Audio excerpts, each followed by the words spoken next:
Now, if you're trying to protect yourself from the enemy based on a bunch of do's and don'ts, you'll probably end up getting more enslaved to the enemy. That's because, as Paul says in 1 Corinthians 15:56, it's the law that gives sin its power. Now, that sounds strange. The law empowers sin? What does that mean? I thought upholding do's and don'ts is what keeps us from sin. Yet this verse is saying that it actually makes us sin. And that all has to do with the design of our minds. I'll give you an example. When I say, don't think about a brownie, what did you just think about? A brownie. When you tell a kid, don't jump on the couch or don't do whatever, well, their minds get consumed with thoughts about what you just said don't do until they eventually do it, right?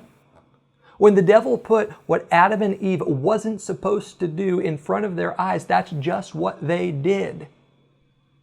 The law, the don'ts, actually empower sin because of how we're wired. So if we're living our lives based upon a bunch of don't do this, be careful about that, watch out for this, we're going to end up doing it a whole lot more than if we instead focus on our freedom in Christ. You know, this principle is said to be well known to anyone who has to make like a quick maneuver around something, like a pilot or a skier. As they're on their path, they can't constantly be thinking, don't hit the obstacle, don't hit the tree, don't hit the obstacle, don't hit the tree, because they'll be looking for the obstacles in the trees so much, trying to be sure that they don't hit them, that they're actually going to hit them. So instead, they think about the path before them, the freedom they have on the road in front of them. Stay on the path. And that's what actually keeps them out of trouble and danger. And it'll be the same for you. If you base your righteousness, your standing before God, on everything you can't do, you'll only end up doing it all. And I call this, to bring out one of my charts again, the crazy cycle of self-righteousness. Law, do's and don'ts, according to 1 Corinthians 15:56, empowers sin. When you sin, that empowers shame, because the devil tells you, oh, look what you've done, you're a horrible person.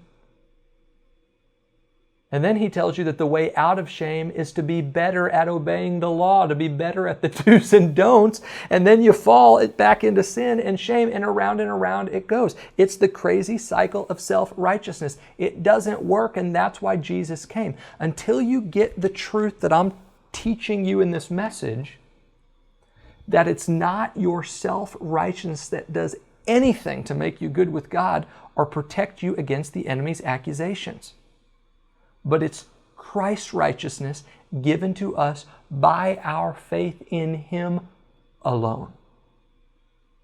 That's what will protect you from the enemy. Now again, I know I'm being repetitive here. I'm kind of saying the same things over and over. Righteousness, Christ's righteousness, Christ's righteousness. And that's because it really takes a renewing of the mind to grasp this. Your righteousness as a believer in Christ tells you who you are, not what to do or not to do. Like a breastplate, it works as a protection against the devil's attacks. But it also ends up transforming us more to be like Christ on its own. Christ's righteousness points us to a model of Jesus. It says, this is the way, this is the path, which actually empowers you to become more like Him. You know, even Jesus, He didn't give us a new list of thou shalt nots. But He actually said in Matthew that I give you a new commandment. Love God and love people. I mean, the 10 Commandments, which are really the first 10 of 613 other Jewish laws in the Old Testament show us why people need Jesus.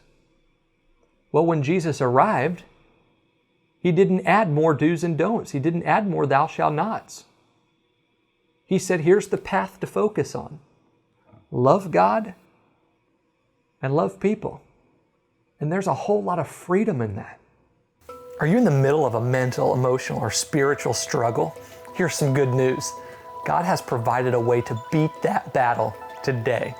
Yes, you have access right now to spiritual armor, complete with 6 supernatural weapons that ensure victory in any circumstance. Ready to powerfully access and activate this armor? I've created an in-depth interactive e-course to show you how. The Armor of God e-course includes 6 dynamic video lessons in which I reveal how to effectively use the weapons outlined in Ephesians 6 to radically shift from chaos to calm, fear to faith, sorrow to joy, and battle to triumph. It's an eye-opening, illustrated exploration of the armor of God that unlocks all the victory Jesus died to give you. This e-course isn't just something you watch, but it's an immersive experience with which you interact. Each lesson includes a 16-minute video teaching, a lesson guide with reflection questions and application tips, and a discussion forum where I interact with you. The Armor of God e-course is available for you to join in on today. Simply visit kylewinkler.org/armor to get started. And because the 6-lesson e-course streams entirely online, there's nothing you have to wait for to arrive. Begin instantly from any internet-connected computer, tablet, or smartphone, and continue at your own pace from wherever you are. You no longer have to be under attack, but you can live on the attack. And I want to show you the way. Join me now to discover how to access and activate the armor of God to beat your battles today. Visit kylewinkler.org/armor to get started, and I'll see you there.